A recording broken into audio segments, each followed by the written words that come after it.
Internet Vikings World of Experts.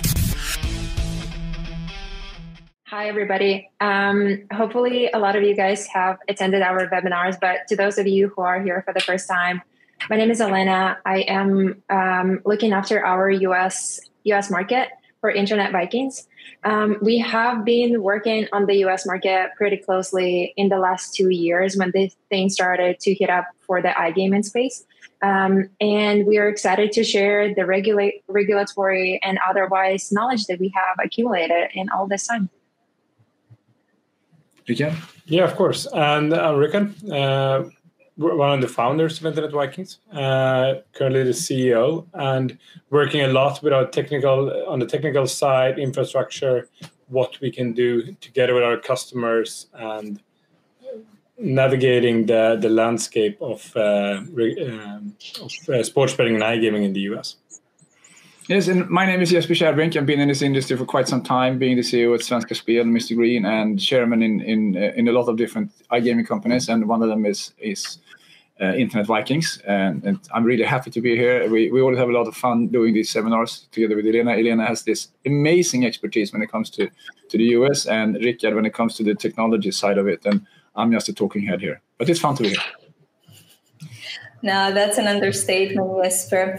It's nice to see so much audience joining from the United States, because when we started those webinars, it was predominantly European audience. So European industry representatives interested in moving into market, but judging now that so many people coming from the USA, now I can see Beck from Las Vegas and Jeremy from Florida, that it means people are expanding within the market as well. So it's nice to see so much industry straight from the place of action. 2022 has been a really eventful year in the US iGaming and online sports betting market, with New York coming into the picture, which was huge, and now Massachusetts joining in. So, and it seems like 2023 will continue the trend. So probably without any further overdue, since we have so many people online already, I should pass my microphone to the speakers, and we'll probably start with Jesper giving the market overview, Elena speaking about compliance, and then Rickard picking up with the tech requirements. Are we all good to go? Indeed, we are. Thanks a lot, Julia. Nice introductions and a good warm-up. And yes, as I said before, it's really great to see everyone here. I think it's more than 100 people pre-registered to this conference. And what you said there, Julia, about having more and more US people here, I mean, that's the way it should be, because this market is growing fast, and US is becoming a dominant region in the iGaming market and the sportsbook market, of course. So great to have you here. And I think we should just start with a small update on where we are in terms of states that has been regulated. So we could take the first slide, please. And if you look at this, there's a difference between, and this is a bit of a difference to Europe, basically, where you have online casino, you have sportsbook, and vice versa. While in the US, it's a bit different based on the Wire Act, where the Wire Act applies and where the Wire Act doesn't apply. And I will ask Elena soon to dig a bit deeper into this one for us Europeans. For the US audience, this is very familiar ground. But if you look at this one, we have online sports betting today in 25 states. And we have iGaming as online casino in 6 states and online poker in 5 states. And this has come quite fast in time. But I would say that the interesting fact on this slide is what we don't see. I mean, there's another 25 states that potentially could have the sportsbook as it is regulated right now. And even if we don't get all the full 50, I think we will end up in the future in the mid-40s or something like that, because this is a product that everyone in the US knows about and basically wants to have and play, and it's good revenue for the states.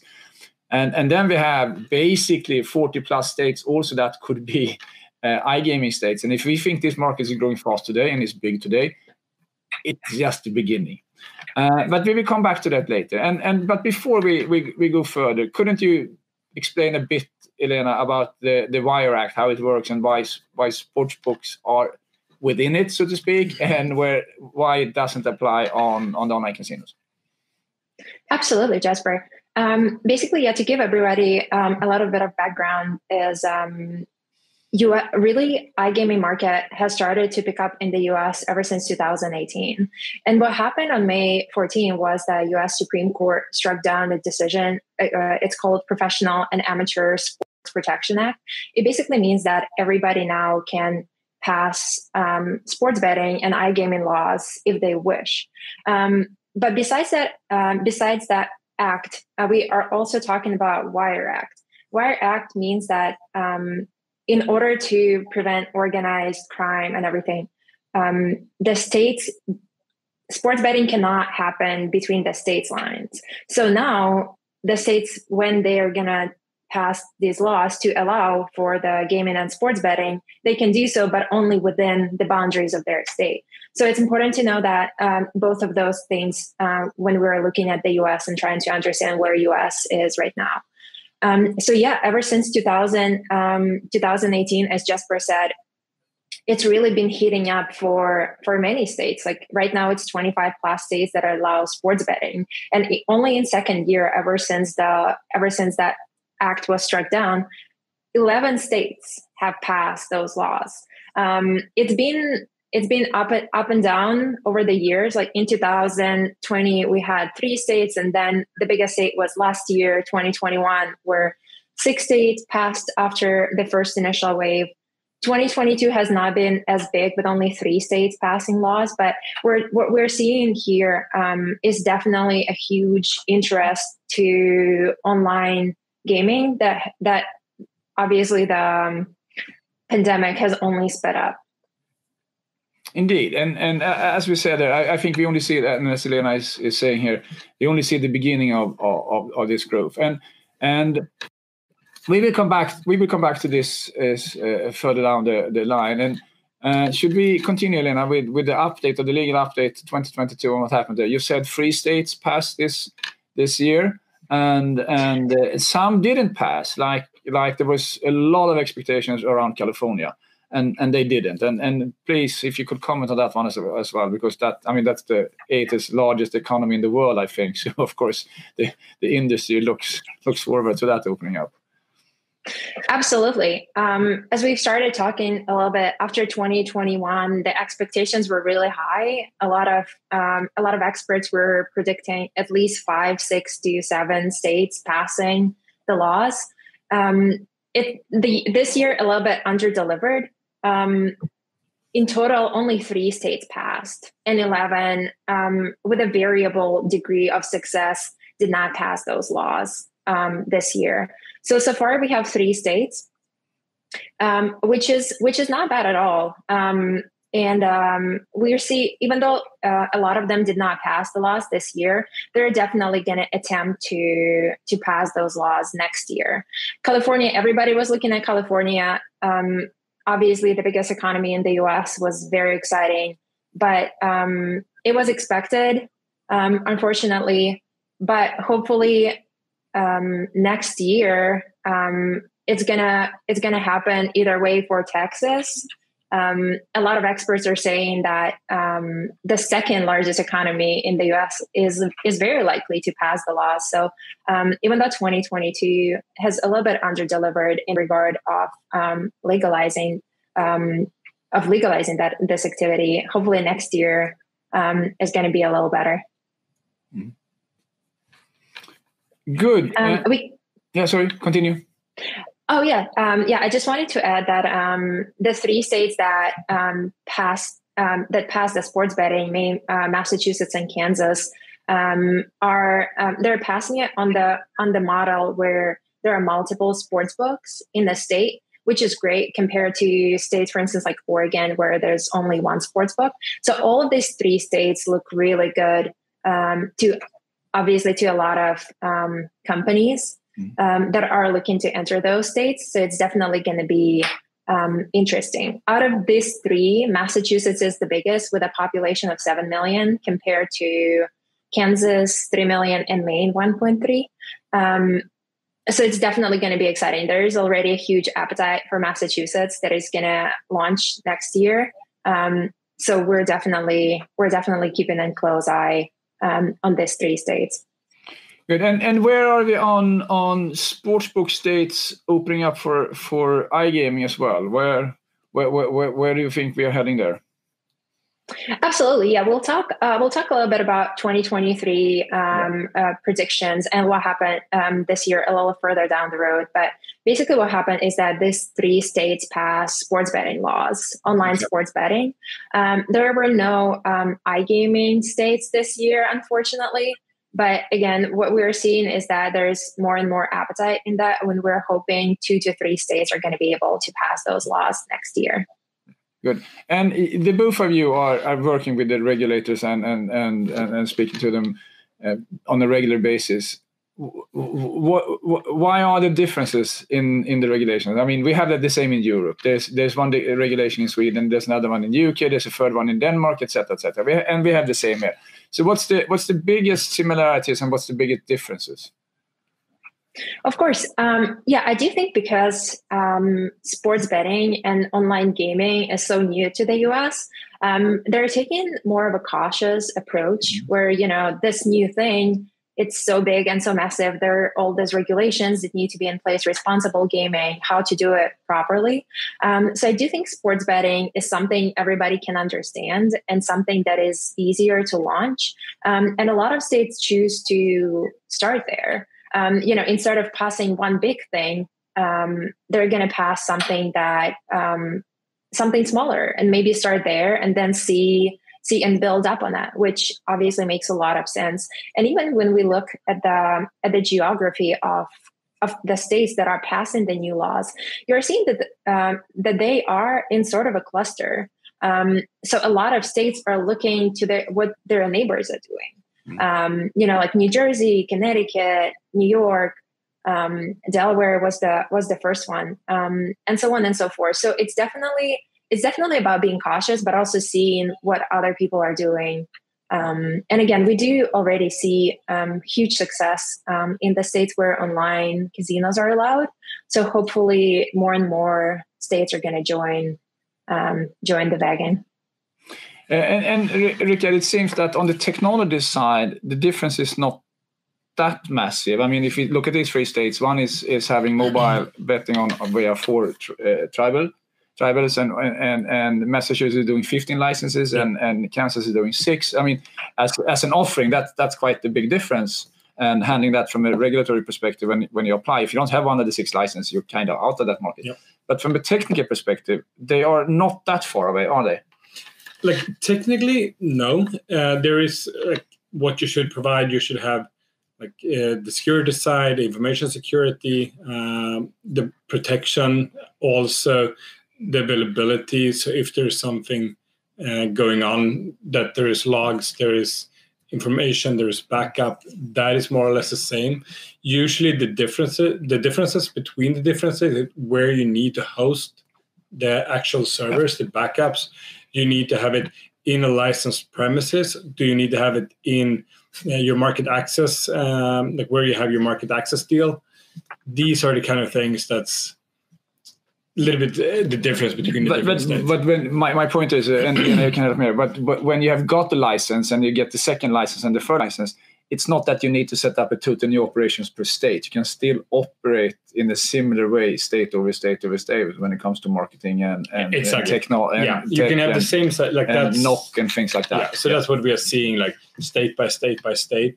It's just a replication. It's just a mirror on each and every state, what we set up. And on the commercial side, it's basically the same. There are very few, Elena, this is a question to you. There are very few limitations or different limitations in marketing and such. It's if I run a marketing campaign in New Jersey, I could basically run the same marketing campaign in Kansas if I wanted to. Yeah. Pretty much, yeah. Yeah. I'm not sure you should, because it's different states and different offerings, but you could in theory. Good. I think this is clearing a lot. And as you said, a bit disappointed with only 3 states opening up. 2022, we had big hopes in 2021. But as we said before, still is a really, really strong growth in these states. And us from Europe, we really used to handle a market-by-market approach. And I think the US is the same. You always handle a state-by-state approach. So there are still so much to do in the states where you have a license today. And if you are new and want to go into all this, I think the more states you can choose from, the more difficult it will be as well. So I mean, I know we talked about this the last seminar we had, and we kind of recommended that if you're not super huge and super big, you should take it a state-by-state approach, because as a market, they are big enough for a single player. There are some brands that probably need to roll out a bit larger. Yep. Please, Elena, the next slide. See where we... Yeah, so along with a lot of regulatory updates, we did have operational updates. So this year, we had 5 states going live. As you can see, they are different population and different launch dates, hence the different generated revenue to date. But we are seeing that all these numbers of the revenue are pretty comparable to their population and to and when they went live. The biggest obviously is New York, launched in January. It has become a record breaker right away. And many states, again, we don't know if other states, maybe besides Texas, are going to reach New York in terms of revenue and handle.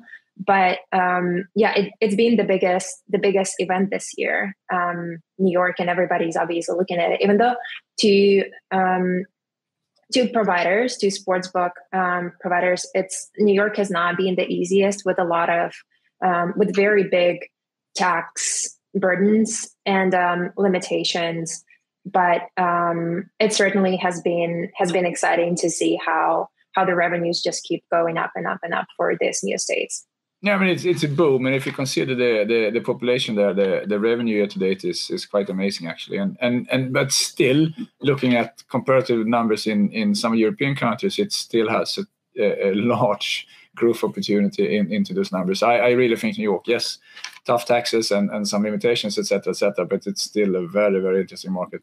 And when and if New York opens up for online casino, iGaming as well, that will be. And I understand if you have a standard, you have a presence in New York as a sportsbook, then you have built a brand that you can also hook up the iCasino brand on. That could be a very, very smart play over time, but it's costly in the beginning. We know that there's some enormous marketing spend the first couple of months there from the big ones. So, but once again, it might actually pay off quite well in the end. Yeah, absolutely. And yeah, we are going to jump into 2023 a little bit later, but yeah, a lot of people are saying that New York is not super close, but it's inching closer and closer to legalizing. And we got a question: is New York revenue or handle? That's revenue, Elena. That is the revenue. Yeah, exactly. So it's quite significant. Are there any states where iGaming or the sportsbook has become kind of a disappointment in the general public or among the politicians and so forth? Is there any chatter about this? Not that I have seen, and I don't think you'll find that data, because again, like what we're seeing, every state that launches, like they do underperform sometimes a little bit, especially in the beginning, but overall it's growth month over month, year over year. So it's definitely a very lucrative industry to be in. And from some point of views, a lower growth could also be a positive thing when you speak to the politicians and so forth, especially here in Europe, where some markets are actually monitored on not growing too fast. Yeah, exactly. I mean, this is interesting, and once again, this is just a handful of markets that was launched 2022, and we will see 3 new ones coming here next year, and then I think we all believe that there will be perhaps even a handful 2024. Potentially, yeah. And again, hopefully there will be more states that are going to launch in 2023. So far, all of the states that have passed the laws, only these 3 ones should launch next year, and they will launch next year. But again, maybe, especially it's easier with the smaller states, like Kansas. Kansas passed the law this year, and they're already live since September. So, I do think that there's definitely going to be maybe 1 or 2 more states to launch next year. Cool. And JD, you're absolutely correct. The population in New York is close to 20 million. The 8.5 is New York City. But since Elena is a city girl, we took that number. No, and it's still, even if we compare this with the 20 million, the 1.5 in revenues is still a really, really good number. And once again, it will grow. Yeah. Yeah. And this is an interesting slide as well. I mean, if you look at the total GDR for gaming or gambling in Q3, it's up 8.8%. And I think the general US economy was up 1.2, 1.3. And if you look at the year-on-year growth, year to date, it's 14.7. There's, of course, a post-COVID effect on this, where casinos open up again and more people are coming out and visiting the physical casinos. But if you look on the iGaming side or the online side of this, the sports betting is the total sports betting. There is absolutely in that number, there are still some casino betting. But I would say that, Elena, 80% of this would be on the mobile or correct, so to speak. So if you look at this number, then 80% and 71% growth year on year, year to date, and then iCasino is in the 30%. And those numbers are amazing. But once again, back to what we don't see here. This is coming from a handful of markets, and we should also remember that we if you look at the European numbers, we're seeing the same kind of development, because this is the early adopters. The early adopters are coming from the land-based casinos moving over to online. And in Europe, we saw these growth numbers, double digits, up to the 30%, 5, 6, 7, 8 years, because that's the population that is moving over from bricks and mortar to online. And on top of that, you have all the new states here. So I would say that what we have here is kind of a growth bomb in being in the US. So if we have, I mean, each state in itself will continue growing quite strong. But then if you also add new states on that one, the total market growth for online will be high, really high. Exactly. And especially, Jesper, it's really interesting to see how literally in every category we're seeing an increase compared to the same period, in Q3 and even in the same period of Q1, I'm sure Q4. But what's interesting is that, as we're coming out of the pandemic, and people are coming, maybe back to the offices and maybe to the land-based casinos at some point. But in the US, what we're seeing is also a massive inflation right now. And just besides the inflation, the gas prices are also really, really high. So, states like California, where you don't really have statewide gambling, and you do have 2 casinos, south of LA, 2 hours from them, we're seeing that even though, there are a lot of economical hurdles, but the appetite towards the industry does not cease. It's actually growing, which is really interesting. I mean, you're on to something there. I think you're right. The transformation from offline to online might be faster because people don't tend to travel and spend gas money on such. But also we know that the gaming industry is historically quite resilient to a slowdown in the economy. So it's one of the perks, it's one of the entertainments that you still give yourself, so to speak, and think and believe you can afford. And so I think those numbers, even if we see high inflation, we see a bit of a downturn in the economy, I think we still will see pretty high growth numbers here and green arrows pointing up. And Rika, when you speak to customers, is this the picture they are giving, or yeah? No one is saying that we are slowing down due to...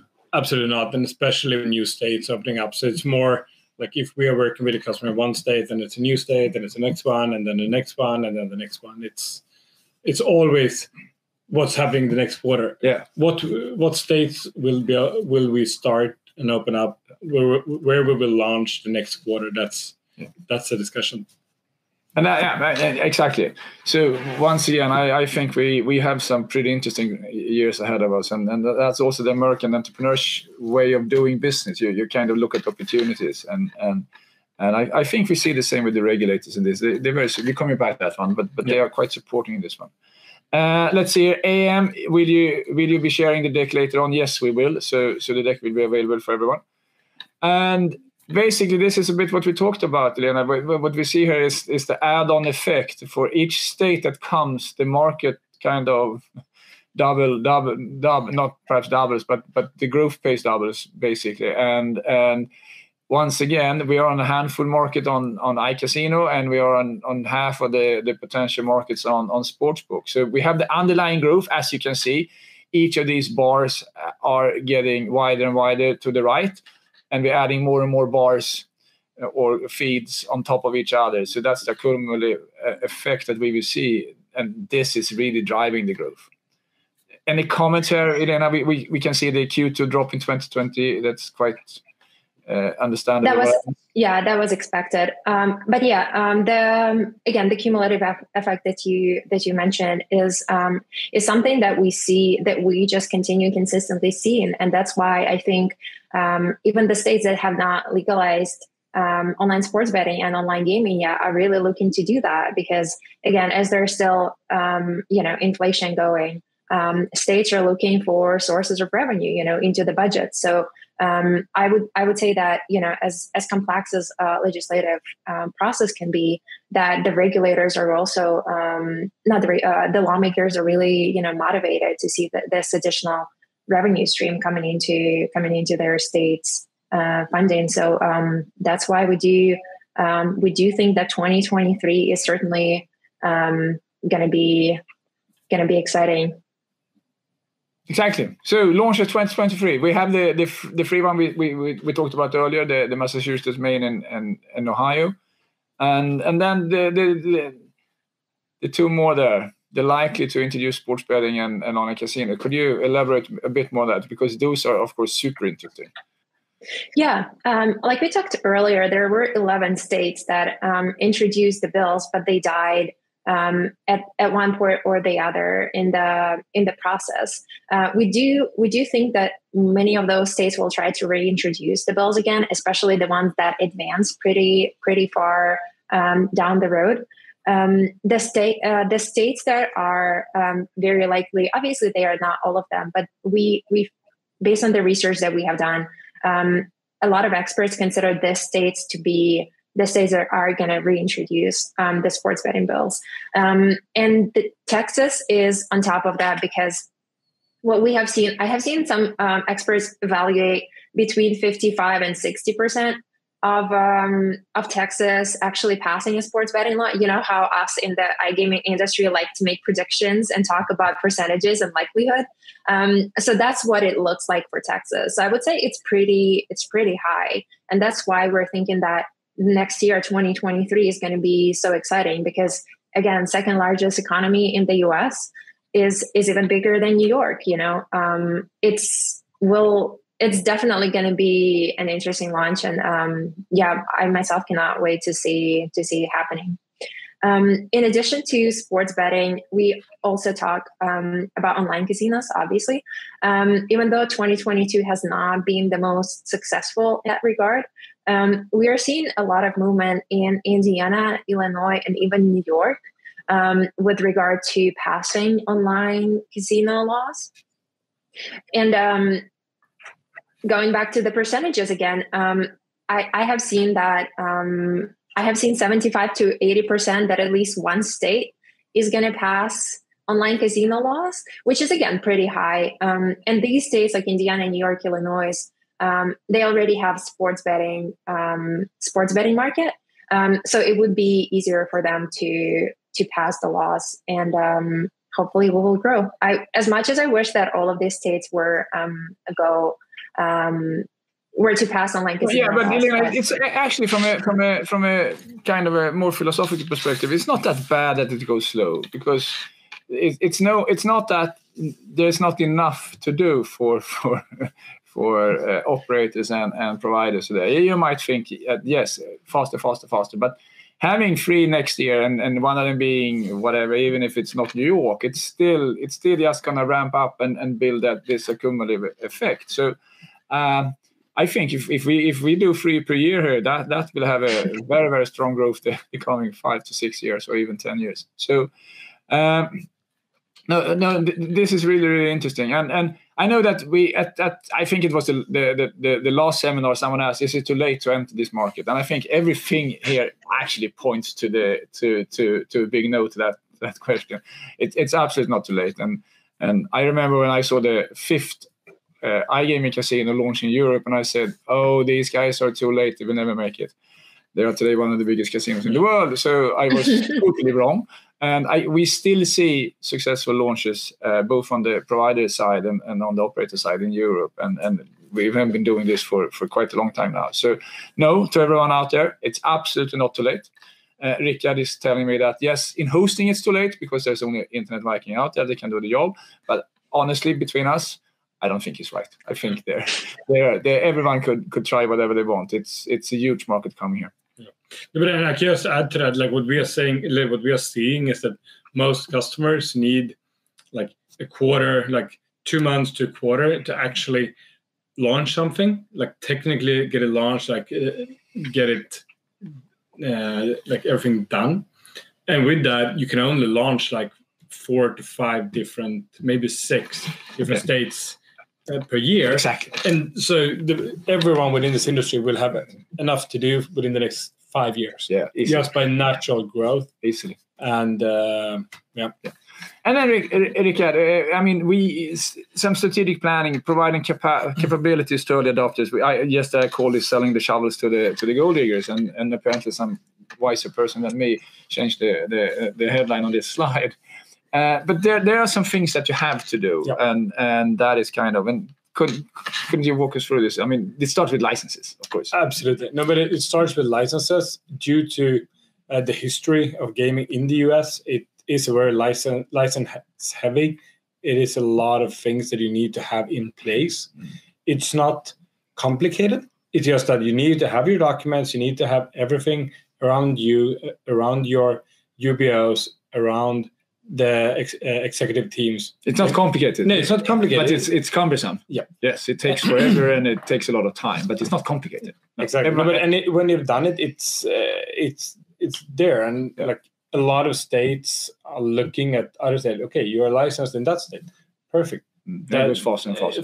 Faster and faster, and they know that like a lot of the states have similar legislations. Yeah. It's the same fingerprint forms. It's the same setup. Yeah. So I would say that's where it starts, and that's and talking with the regulators and work to get it with them. It's also something. And take advice on this. Use a lawyer or a legal firm or whoever who's expert in this one. And then the security focus is high. I mean, and as a provider, you should have that covered, so to speak, and being ISO certified. Is that a must in all states, or is it just really good to have? In most states, you need to be either like your providers or yourself needs to be ISO 27001 certified, or have a SOC 2 report. Like I've done the SOC 2 reporting, which means that you have control over information security. It's not about having locks on your servers. It's about information security, that your player data, that your privacy information, that you have control over what you're doing. Yeah, and this is also quite basic. And we also know that most regulations, both in the US and in Europe, is actually based and built on the ISO standard. So this is something you should do as a company, even if you're small or large. It doesn't really matter. You should take the time to do this. Yeah, absolutely. No, and it's also it helps the organization to be more secure, because the iGaming industry, the sports betting industry, it is an industry that's targeted by hackers, by someone doing ransomware, doing fraud. And that's why it's so important for everyone within the industry to have these kind of like security add-ons. And then the key word in this industry is scalability. I mean, this is a business of scale. When you scale, the real big profits are coming. And that's why we see all the emerging acquisitions out there. The larger will get larger, because then you get more profitable. But also when you plan this, you have to plan for scale, like hosting and these things. And how do you do that? Do you buy a lot of service? Do you spend a lot of money up front, or? What we try to do is literally take that on as a provider, that kind of that cost and be able to, so the customer can provision what they need, and they don't need to buy a lot of servers. They don't need to have a lot of servers on the balance sheet. We take that on, and everyone in 2022, 2023 want to buy hosting and compute power when they need it, because that's the way you should be doing it for the last 10 years. Not buying it, having it sitting, just costing money in a data center. But this is a bit key, because you need to have physical servers. You need to store them somewhere, and you need to run them and operate them. And basically, that's what Internet Vikings is doing. Yes. Instead of me, and I can focus on doing the business. Exactly. I had a meeting with one operator just the other day here. That's like, where he worked, it was like we had servers in our basement to be able to ship to different states. It's like, that's not what you as an operator should be doing. You should have a provider that helps you with that, because that's how people want to buy compute power. But having that said, on the other side, you have a hardware shortage today. I mean, we can't. It's super difficult to source technology stuff today, like servers and routers and things like that. Are you building yourself, or you have a how you cope with this? No, we build it ourselves. Good. Yeah. So we're working with our vendors on that, and we buy servers like 3 to 6 months ahead. So we, like, with our planning, we can see a little bit what we have in our pipe, how we work together with our customers, and see, like, also on the legal side, if 5 states open up in February, then we probably need more servers. But if they open up in June, then we probably need more servers in June. And these are the kind of things we work on, like, not daily basis, but on a monthly basis, just to understand what kind of need we have. So we don't have servers sitting in our basement that's not in good use, because that's a cost and we don't want that. So it's always that balance, but that's our job to make that efficient. Exactly. And we taking the Internet Vikings taking the risk there, so to speak, and being a bit ahead. Yeah, good. And you met a lot of regulators, and they come out as quite professional when it comes to what they're doing. They understand why they're regulating, and they understand the business needs, etc., etc. What's your view on that? No, but absolutely. Like, I've traveled around. I've met so many regulators the last year. At G2E, we met with a lot of them. We just sit down, talk, understand the challenges they have, and also the possibilities. And what we are seeing is that they really want to change. They want to understand. They want to make it easier for the industry, but at the same time make it secure. So it's not. Yeah, they have to regulate. It is a regulation for a reason, because it is it's a market that needs to be regulated. But on the other side, they're very professional and also open to ideas what to do and how to do things within their legislation. And then I think we have already covered this one, but the last bullet point here is it's still an early market, and I mean, we can just underwrite that. It's we have said it for the last 5 slides. It's still the same thing. It's early.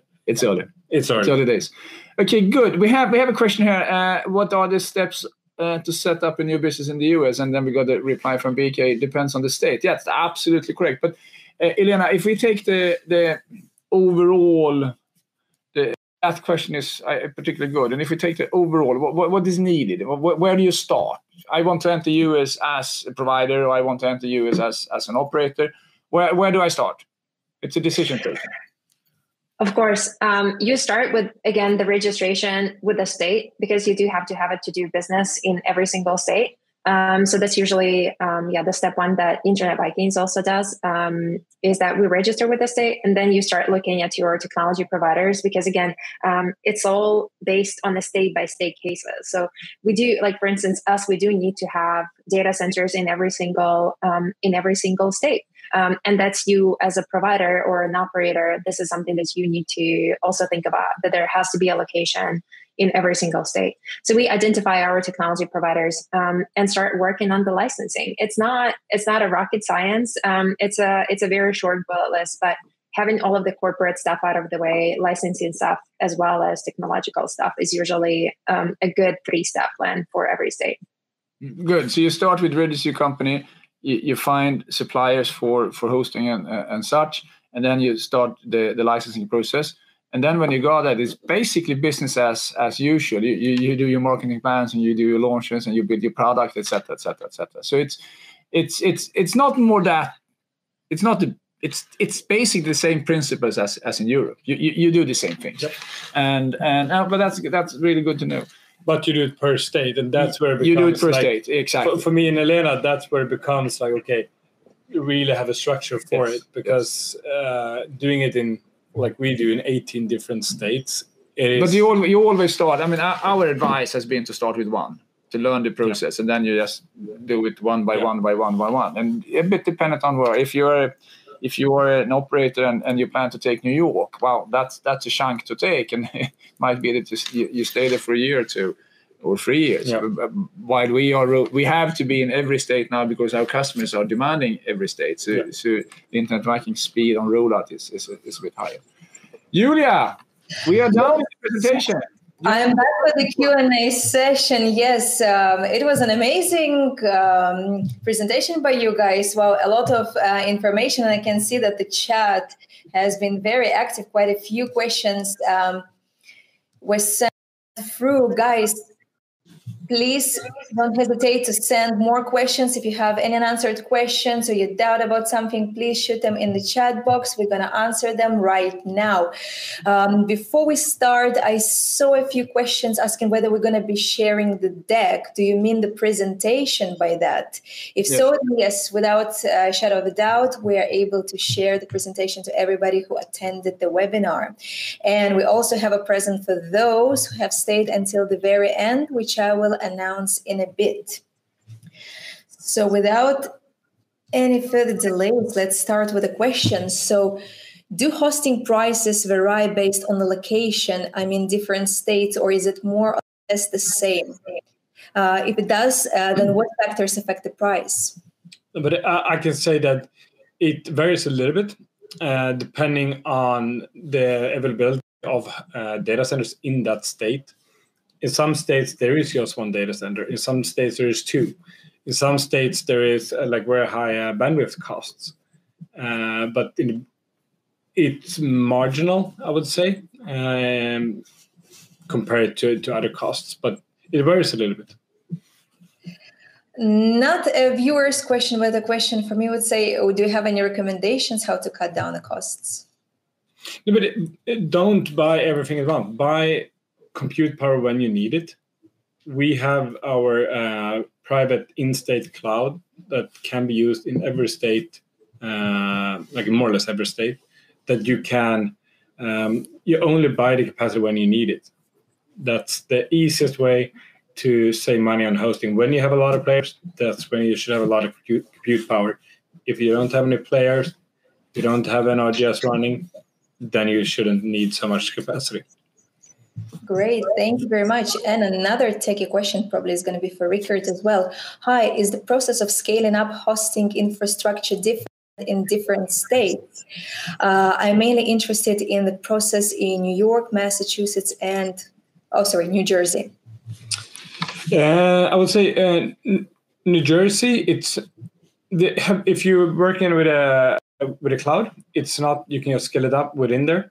Usually, depending on how much you scale it, you might need to submit a new architecture diagram to DG to describe what you're doing. Looking at New York, you need to have it in one of the licensed premises in New York State, which requires a little bit more time. It requires a little bit more efforts than just going to like a state where you can put it in any other data center. Massachusetts, I don't actually know top of my head exactly what's how quick and the regulation of a scale up.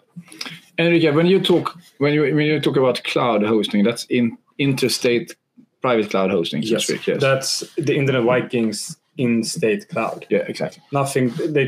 There's so many different cloud providers across the world. It's some of them have built huge ones that only have like Amazon. They only have 4 data centers across the entire US. and that's a problem for them because they can't provide anything to. They need to work. They can't from those data center. They can't follow the regulation. Exactly. Well, let's carry on. Elena, your updates have caused an avalanche of reactions. I would assume the question, did I hear Texas is legalizing in 2023 is not so much a question. I believe you cannot guarantee that. But yeah, people... I think we would say the chances... 50 to 60% likelihood. The chances are pretty good. It's not certain, but yeah, we're hoping for it for sure. Ohio live on January the 1st. And the next one will be a techie one as well. Again, a lot of techie questions, guys. Apart from the webinar, we're also doing regular live streams with Rigert Live with the CEO once a month, where he answers all techie questions. And most of them are tied to the United States iGaming and online sports betting market. So stay alert on our LinkedIn page and follow those as well. So the question would be, what technology is being used to ensure they're compliant on day one of launch and continue to stay compliant? I guess by they refer to operators. No, but it's basically working with someone that knows the industry. I would say that is the best way to do it. Not like working with other Internet Vikings, one of our peers in the industry that provides that kind of service and has done it. Not like 2 times, but like 10, 15 times before per state. And also a supplier that understands the importance of regulation and being in dialogue with the regulators, so you can adapt accordingly. There will always be changes, and changes is a positive thing unless you're surprised by them. And that's kind of Rickard's and Elena's job to make sure that we are not surprised by these changes, but actually can help our customers with this. So I think what Rickard is saying here, finding an Internet Vikings or a peer having this as a philosophy is the key here. Yeah, and I would just like to add that obviously there's a huge amount of companies that you have to engage in. Starting with affiliates, then hosting provider, and then odds provider, and then where your servers are located. There are many levels, and each of that level has to be compliant.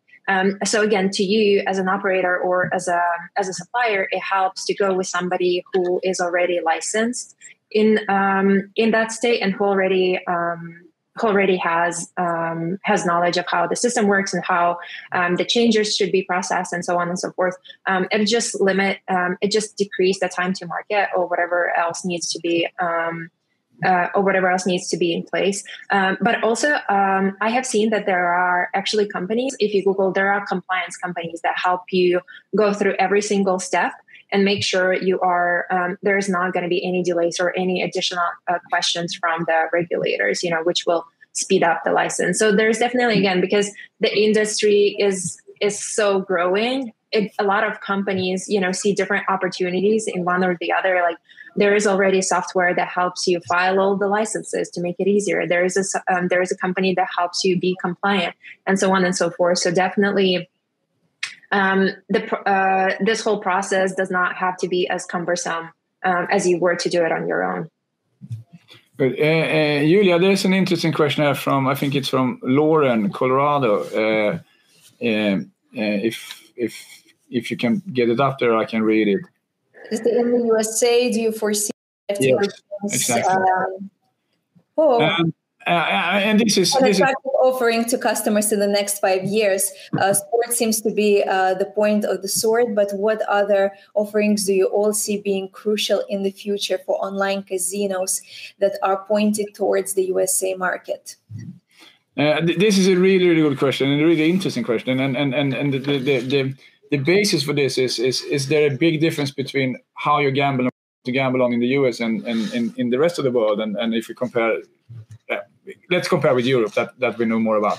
And I would say no, it's very similar. And I think the gaming market actually started in some extent in both the US and Europe at the same time with the big casinos in Monte Carlo and Las Vegas, etc. And take off. And then the US gambling market has taken off and it has been much more prominent for many years. and then the iGaming market opened up a bit earlier in Europe, and what you see there is that the games that works in the beginning is exactly the games that works in the land-based casinos. So if there's and you can even go down to titles on slots. If you have a slot on a land-based casino and you move that to online, exactly when the online market is open up, that's the game that the players want to play, because the players are moving from land-based to online, and they recognize the games there and feel a bit secure with these games. And is there a big audience for for table games in the US in the casinos? Yes, it is. It's huge, and also we see that in the numbers that the table games, the RNG table games in the US is actually higher than in Europe. So I would say that live casino is definitely a product for the US market, definitely. And sportsbook, of course, sportsbook will always be the tip of the sword because it's such a broad product. There's more people playing sportsbook than is playing iCasinos, basically, at least in Europe, and I think it's the same in the US. But from an iGaming perspective, from an online casino perspective, yes, you will have table games, RNG based. You will have slots. The slots in the beginning will be very, very similar to what you played on the casinos, and then you will have live casino. Then over time, we will see this develop. The slots will be more. We have seen this in Europe. The games you play today is much, much more advanced than the games we started with in Germany or Sweden or Denmark. And we will see the same in the US, I assume. We will also see other kind of games coming, a bit more social driven games with skill-based and peer-to-peer gambling and so forth. There's such a development on games now, but the foundation will be sportsbook, slots, table games, RNG, and live casino. And I think live casino could take up to 20-25% of the market in 5 to 10 years' time. But that's my prediction and my guess. I've been wrong before, and sometimes I've been right, so you take it with a pinch of salt. Thank you, Jesper. Thank you very much. And we also had a few pre-submitted questions that were sent prior to the webinar. I'm going to read them out. So that would be, are there any regulatory requirements for the states openings in 2023 that are unlikely uniquely different from states that are already open? Thomas Kepler. Elena, that's your question. Yeah, I'll take this one. Basically, the states that are opening up, the three of them, they are pretty similar to what we have seen so far.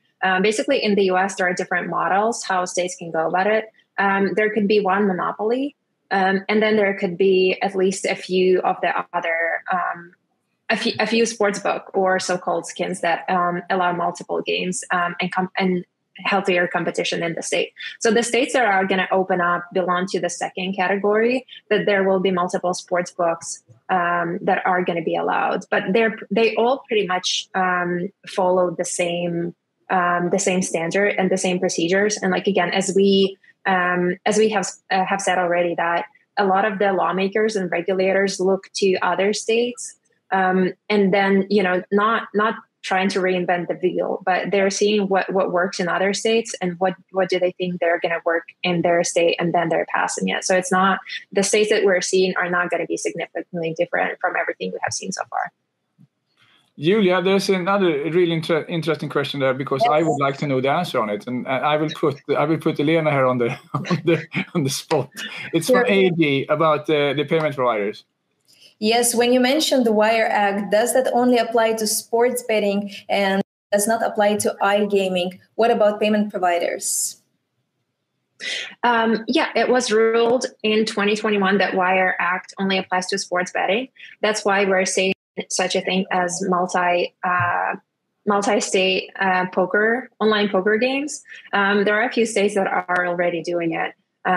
Again, it's very dependent on the type of game, because for poker it does make sense to do it multi-state, and a lot of regulators are reluctant to pass the laws that are going to allow that. I mean, not that they're reluctant, but there are significant considerations, like from state responsibility it becomes federal responsibility if something goes wrong. But it is correct that it only applies to sports betting.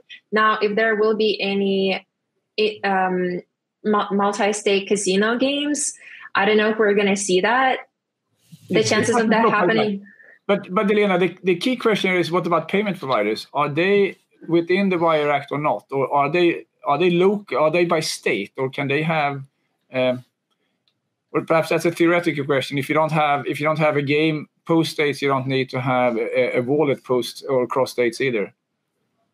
Exactly. Yeah. Basically, everything has to be contained in a state. And even though Wire Act does not necessarily apply to iGaming, you still cannot play from the other state. Like me being in New York, I cannot play a casino in New Jersey. So even where the Wire Act is not applicable, there are geofenced.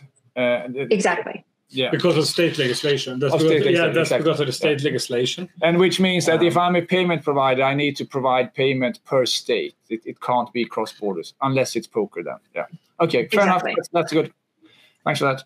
And another good one, I would say, what role will the native American casinos play in an online offering? Is there an advantage that Native American casinos have over and above state-regulated casinos? I can take this one because we worked with a few, and I would say knowledge about the market.